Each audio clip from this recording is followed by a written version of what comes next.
இன்றைக்கி பார்த்தீங்கன்னா அனுஷம் நட்சத்திரம். இதே மாதிரி ஒவ்வொரு மாதமும் அனுஷம் நட்சத்திரம் அப்படின்னு வரும்.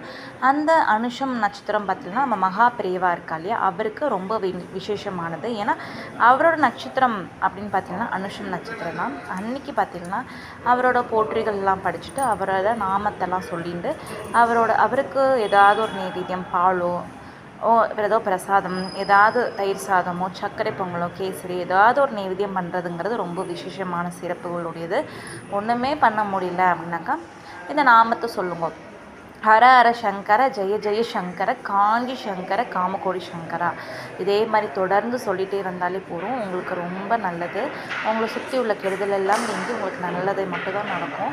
நான் அவரோட அத்தியாயத்தை படிச்சுட்டு வந்துட்டுருக்கேன் ஒவ்வொரு அனுஷமும். அன்றைக்கி இந்த அனுஷ நட்சத்திரம் அன்றைக்கி அவரோட அத்தியாயம் படிக்கிறது, அவரை பற்றி நம்ம தெரிஞ்சுக்க வேண்டிய விஷயங்கள்லாம் அதில் இருக்கும். இன்றைக்கி நான் ஒரு அத்தியாயம் படிச்சிருக்கேன், அதை பற்றி கதை வடிவத்தில் உங்களுக்கு சொல்லலாம் அப்படிங்கிறதுக்காக நான் இந்த ஷார்ட்ஸ் போடுறேன். இதோட தலைப்பு பார்த்தீங்கன்னா மகா குரு பார்வை. அதாவது நம்மளோட பெரியவாளோட பார்வை பட்ட உடனே அந்த கெடுதல் கூட நல்லது நடந்துதான். அதுதான் என்ன அப்படின்னாக்கா, அவர் தங்களோட மடத்தில் சீடர்களுக்கெலாம் உபதேசம் பண்ணுவார். எங்கே பண்ணுவார் அப்படின்னா காத்தால மடத்தில் பண்ணுவார். ஈவினிங் அதாவது மாலை வேளையில் அவரோட மாட்டு கொட்டாயில் சீடர்களுக்கெல்லாம் உபதேசம் பண்ணுவார். அந்த சீடர்கள் உபதேசம் பண்ணுற இடம் பார்த்தா மாட்டு கொட்டாயில் எப்படி இருக்குன்னா ரொம்ப கொசுவாக இருக்கும், நிறைய கொசுவாக இருக்கும். அப்படி கொசுலாம் அப்படி முச்சுட்டு இருக்கும். மாடுகள்லாம் ஏராளமான மாடாக இருக்கும். அவர் உபதேசம் பண்ணுற இடத்துல அவர் சொல்கிறது மட்டும்தான் எல்லாருமே கவனிக்கணும், அந்த விஷயத்தை கவனிக்கணும். அந்த இடத்துல பயங்கரமாக கொசு இருக்கும். அந்த மாதிரி இடத்துல சொல்லிகிட்டு இருக்கும் போது ஒரு மாடு பிரசவமாக இருந்தால் நல்லா பெருசாக இருந்தது. ஒரு கன்றுக்குட்டி அதாவது பிரசவத்தில் துடிச்சிட்டு இருந்துதான். அதால் கன்றுக்குட்டி ஈன்ற முடியல, என்னன்னு தெரியலையே அப்படின்னு சொல்லிட்டு எல்லாருமே ரொம்ப நேரம் பார்த்து. அப்பொழுது நம்ம மகா பெரியவா இருக்காலும் அவர் தன்னோட சீடர்களுக்கெல்லாம் உபதேசம் பண்ணிட்டு இருந்தார்.